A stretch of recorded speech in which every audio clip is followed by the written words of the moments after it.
ተማሪዎች ከአጥኖ ወርግ ጋር በመሆን ሂስትሪን በቀላሉ እናጥና። ታሪክ ምንድነው ከሚለው እንጀምር።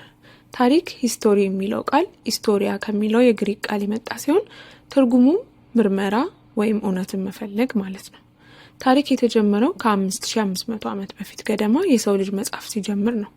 ከመጻፍ በፊት ቅድመ ታሪክ ፕሪሂስትሪ ተብሎ የሚጠራ በጣም ረጅም ዘመን ነበር። ቅድመ ታሪክ ማለት ሰዎች መጻፍ ከመቻላቸው በፊት የነበረውን ጊዜ ነው። ስለዚህ ዘመን የምናውቀው የአርኪኦሎጂና አንትሮፖሎጂ ባለሙያዎች ቅሪተ አካላትን፣ መሳሪያዎችን፣ አጥንቶችን ስለሚያጠኑ ነው። ታሪክን ለማጥናት ምንጮች ያስፈልጉናል። ቀዳሚ ምንጮች እንደ ሳንቲሞች፣ ቅሪተ አካላት፣ ደብዳቤዎች ወይም ፎቶግራፎች ያሉ ካለፈው ዘመን በቀጥታ የተገኙ ነገሮች ናቸው። ሁለተኛ ደረጃ ምንጮች ደግሞ የምንላቸው ቀዳሚ ምንጮችን በመጠቀም ያለፈውን ጊዜ የሚያብራሩ መጽሐፍት፣ ጽሑፎች እና ታሪኮች ናቸው። አሁን ደግሞ ጊዜና የዘመን አቆጣጠርን እንይ። የታሪክ ምሁራን ያለፈውን ጊዜ ለመረዳት ጊዜን ይለካሉ። 10 ዓመት 10 ዓመት ዲኬድ ይባላል። 100 ዓመት ክፍለ ዘመን ይባላል ወይም ሴንቸሪ። 1000 ዓመት ደግሞ ሚሊኒየም ይባላል። የተለያዩ የቀን መቁጠሪያዎች ጊዜ በተለያዩ መንገዶች ይቆጠራሉ። የግሪጎሳውያን የቀን መቁጠሪያ ዓመታትን ከኢየሱስ ክርስቶስ ልደት ጀምሮ ይቆጥራሉ። ከክርስቶስ ልደት በፊት ቢሲ እና ዓመተ ምህረት ኤዲ የሚሉትን መጠሪያዎች ይጠቀማሉ። የእስልምና የቀን መቁጠሪያ ነብዩ መሐመድ ወደ መዲና ካደረጉት ጉዞ ከ622 ዓመታት ጀምሮ ይቆጠራል። ከሂጅራ በፊት ቢኤች እና ከሂጅራ በኋላ ኤኤች የሚሉትን ይጠቀማሉ። የኢትዮጵያ የቀን መቁጠሪያ ልዩ ነው። ከጎርጎሳውያን የቀን መቁጠሪያ ከ7 እስከ 8 ዓመታት ወደ ኋላ ይሆናል። የታሪክ ምሁራን ቀናትንና የቀን መቁጠሪያዎችን በመጠቀም የጊዜ ሰሌዳዎችን ታይም ላይን ይሰራሉ። የጊዜ ሰሌዳዎችን ያለፈውን ጊዜ በግልጽ እንድናይ ይረዳናል።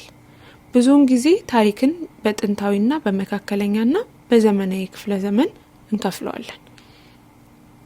የሰው ልጅ ዝግመተ ለውጥ ምንድን ነው? ታሪክ በጽሁፍ ሊጀምር ይችላል። ነገር ግን የሰው ልጅ ታሪክ ከዚያ ከብዙ ጊዜ በፊት ነው የተጀመረው። የሰው ልጅ ከየት እንደመጣ የሚገልጹ 2 ዋና ዋና ሀሳቦች አሉ። የመጀመሪያው የፍጥረት እይታ ወይም ክሬሽኒስት ቪው፣ አምላክ ሰዎችን እንደፈጠረ ይናገራል። ሳይንሳዊ ንድፈ ሀሳብ ደግሞ ይህም ማለት ሁለተኛው እይታ ነው። የሰው ልጅ ቀደም ሲል ከነበሩ የህይወት አይነቶች ቀስ በቀስ እንደተለወጠ ይገልጻል። ሳይንቲስቶች ይህንን ሂደት ዝግመተ ለውጥ ኢቮሉሽን ብለው ይጠሩታል። ዛሬ ላይ ያሉ ሰዎች በሙሉ ሆሞ ሳፒያንስ በሚለው አንድ ዝርያ ውስጥ ይመደባሉ። ነገር ግን የቀድሞ አባቶቻችን ከኛ ከረጅም ጊዜ በፊት ኖረዋል። በዚህ ታሪክ ውስጥ ኢትዮጵያ በጣም አስፈላጊ ናት። እዚህ የተገኙት ቅሪተ አካላት የሰው ልጅ የዝግመተ ለውጥ ደረጃዎችን ያሳያሉ። በአራሚስ 4.4 ሚሊዮን ዓመት እድሜ ያለው የሆሚኒድ ቅሪተ አካል ተገኝቷል። በ1974 ደግሞ ሳይንቲስቶች በሃዳር ዝነኛዋን ሉሲን ወይም ድንቅነሽን አግኝተዋል። እድሜዋ ወደ 3.2 ሚሊዮን ዓመት ሲሆን የሰው ልጅ በ2 እግሩ መቆሙን አሳይታለች። ሌሎች ግኝቶችም ሆሞ ሃቢለስ ወይም ብልህ ሰው በመባል የሚታወቀውን ቀላል መሳሪያዎችን ይጠቀም የነበረውን ያካትታሉ። ከዚያም እሳትን የተቆጣጠረውን ከአፍሪካ የወጣው ሆሞ ኢሬክተስ ወይም ቀጥ ያለው ሰው መጣ። በመጨረሻም ሆሞ ሳፒያንስ ወይም አስተዋዩ ሰው። እነሱ ቋንቋን ተጠቅመዋል፣ ባህልን አዳብረዋል፣ እንዲሁም በመላው ዓለም ተሰራጭተዋል። ይህም አፍሪካ በተለይ ኢትዮጵያ የሰው ልጅ መገኛ መሆኗን ያሳያል። አሁን ደግሞ ጥንታዊውንና ረጅሙን የድንጋይ ዘመንን እናያለን። ለአብዛኛው የሰው ልጅ ታሪክ ሰዎች የኖሩት በድንጋይ ዘመን ነው።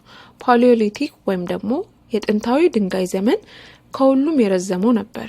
ሰዎች ቀላል መሳሪያዎችን ሰርተዋል፣ በዋሻ ውስጥ ኖረዋል፣ እሳትን አግኝተዋል፣ እንዲሁም መናገር ጀምረዋል።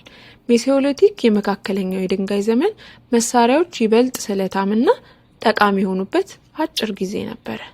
ኒዮሊቲክ ደግሞ የአዲሱ የድንጋይ ዘመን በሰው ልጅ ታሪክ ውስጥ ትልቅ ከሆኑ ለውጦች አንዱን አምጥቷል።